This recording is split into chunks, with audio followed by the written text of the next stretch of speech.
Imaginez une créature sortie d'un mythe, un monstre terrestre qui règne en maître sur son royaume insulaire. Plus grand lézard du monde, le dragon de Komodo fascine autant qu'il intimide. Sa présence seule évoque une ère révolue, un temps où les géants parcouraient la Terre. Accrochez-vous car nous allons plonger au cœur du monde sauvage et extraordinaire du dragon de Komodo. Avec une taille impressionnante pouvant atteindre 3 mètres de long et un poids dépassant les 70 kg, le dragon de Komodo impose le respect. Sa démarche lourde et assurée trahit une force brute considérable, une puissance tranquille prête à exploser. Mais ne vous y trompez pas, sa taille n'est qu'une partie de son arsenal redoutable. Observez attentivement sa gueule. Ses dents acérées ne sont pas sa seule arme. Son arme principale, c'est sa salive, un véritable cocktail mortel. Une mixture complexe de bactéries virulentes, un bouillon de cultures pathogènes. Mais l'horreur ne s'arrête pas là. Des études récentes ont révélé la présence de véritables protéines toxiques dans sa salive. Ces toxines agissent comme un puissant anticoagulant, empêchant le sang de la victime de coaguler, la conduisant inéluctablement à la mort. Contrairement à ce que l'on pensait, le dragon de Komodo possède de véritables glandes à venin, similaires à celles des serpents. Une découverte qui a redéfini notre compréhension de ce prédateur. Le dragon de Komodo n'est pas un sprinter, mais un chasseur patient et rusé. Son régime alimentaire est éclectique. Il consomme tout ce qui croise sur son chemin. Des cerfs timides aux buffles massifs, en passant par les agiles sangliers, rien n'échappe à son appétit vorace. Et parfois même, d'autres dragons, dans un acte de cannibalisme.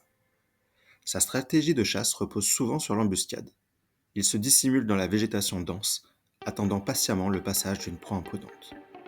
Il peut rester immobile pendant des heures, une statue de cuir et d'écailles, avant de lancer une attaque éclair, une explosion de puissance et de vitesse surprenante. Ses griffes acérées lacèrent la chair, tandis que sa mâchoire puissante inflige une morsure profonde, inoculant sa salive mortelle. Mais parfois, il adopte une approche différente. Mordre et attendre. Il blesse sa proie et la suit inlassablement pendant des jours, la laissant succomber lentement à l'infection et à l'hémorragie. Son odorat exceptionnel lui permet de pister une carcasse à des kilomètres de distance. Un festin macabre mais essentiel à sa survie. Des observations ont montré des dragons de Komodo nageant entre les différentes îles de leur archipel, parcourant des distances considérables pour trouver de nouvelles zones de chasse. Imaginez un lézard de 3 mètres traversant des courants marins. Le dragon de Komodo est un véritable endémisme, une espèce que l'on ne trouve nulle part ailleurs sur la planète que sur ces quelques îles isolées d'Indonésie. Ces îles volcaniques offrent un écosystème unique, un mélange de savanes arides, de forêts tropicales luxuriantes et de plages désertes. Cette isolation géographique a permis au dragon d'évoluer sans la pression de nombreux prédateurs terrestres, lui permettant d'atteindre une taille et une dominance exceptionnelles. Ici, au sommet de la chaîne alimentaire, le dragon règne en maître incontesté. Peu d'autres créatures osent défier sa suprématie. Bien que le dragon de Komodo soit le principal prédateur dans son écosystème, surtout à l'âge adulte, les jeunes dragons sont vulnérables à plusieurs prédateurs. Tout d'abord, les dragons adultes. Le cannibalisme est une réalité chez les dragons de Komodo. Les adultes n'hésitent pas à s'attaquer aux plus jeunes. Également les chiens sauvages. Ces canidés opportunistes peuvent s'attaquer aux jeunes dragons moins expérimentés. Les sangliers sauvages, surtout les femelles, défendent les petits et peuvent représenter une menace pour les jeunes dragons. Les civettes, ces petits carnivores, peuvent également s'attaquer aux jeunes dragons.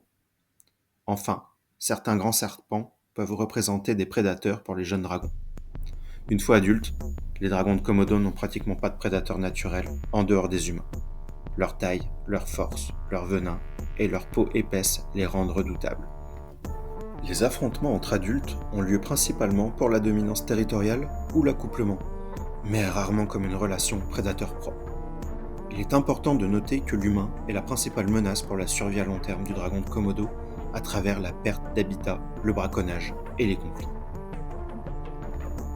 L'adaptation du dragon de Komodo à son environnement est parfaite. Des écailles résistantes à la chaleur, aux puissantes pattes pour se déplacer sur des terrains variés. Dans des situations exceptionnelles, lorsque les mâles sont rares, les femelles dragons de Komodo sont capables de se reproduire par partogénèse, donnant naissance à des petits sans avoir à être fécondés. Un véritable tour de force de la nature. Le dragon de Komodo a également des comportements étonnants. Bien que souvent solitaires, les dragons de Komodo ne sont pas totalement asociaux. On observe des interactions, notamment autour de sources de nourriture. Les mâles adultes sont particulièrement territoriaux et n'hésitent pas à s'affronter violemment pour établir leur dominance et accéder aux femelles. Ces combats peuvent être brutaux et spectaculaires. Les parades nuptiales sont des rituels complexes impliquant des léchages, des frottements et des tentatives d'immobilisation de la femelle par le mâle. La survie des jeunes dragons est une lutte constante. Vulnérables face aux adultes, ils adoptent une stratégie étonnante, grimper aux arbres. Ces jeunes, très agiles, passent une partie de leur jeunesse dans la canopée, se nourrissant d'insectes et de petits animaux hors de portée des appétits de leurs aînés. Cet instinct de survie démontre une intelligence adaptative surprenante pour un reptile de cette taille. Leur langue fourchue, qu'ils agitent constamment, est un véritable organe sensoriel ultra performant. Elle leur permet de détecter les molécules odorantes dans l'air, localisant ainsi des proies ou des charognes à distance impressionnante, parfois jusqu'à plusieurs kilomètres. Face à la menace, ils ont un avenir incertain. Malgré leur statut de super prédateur, le dragon de Komodo est aujourd'hui une espèce en danger. Sa survie est menacée par plusieurs facteurs. La perte et la fragmentation de son habitat, due à l'expansion humaine et à l'agriculture, réduisent son territoire et ses sources de nourriture. Le braconnage, bien que moins fréquent que pour d'autres espèces, représente toujours une menace pour les populations locales. En effet, bien que les dragons de Komodo soient des prédateurs redoutables, les attaques sur l'homme sont considérées comme rares. Cependant, elles peuvent se produire dans certaines circonstances. S'ils se sentent menacés ou provoqués, comme tous les animaux, ils peuvent se défendre. Un dragon de Komodo acculé ou surpris peut attaquer. S'ils sont affamés, bien que leur régime alimentaire principal soit constitué de cerfs, de sangliers et de charognes, un dragon affamé peut considérer un humain comme une proie. Si des humains s'approchent trop près de leur nid ou de leurs petits, comme de nombreux animaux, les dragons de Komodo peuvent devenir agressifs pour protéger leur progéniture. Également par accident, des morsures peuvent survenir lors d'interactions imprévues, par exemple si un humain marche sur un dragon caché. Quand le drame se produit, les jeunes enfants ou les personnes affaiblies sont perçus comme les proies les plus faciles. Il est important de noter que la plupart des attaques recensées se sont produites lorsque les humains se sont approchés trop près du nid des dragons ou ils se sont sentis dérangés. Dans les parcs nationaux où ils vivent, des guides expérimentés sont présents pour assurer la sécurité des visiteurs et minimiser les risques d'interactions dangereuses. En résumé, bien que les attaques soient rares, il est crucial de respecter ces animaux sauvages, de maintenir une distance de sécurité et de suivre les consignes des autorités locales pour éviter tout incident.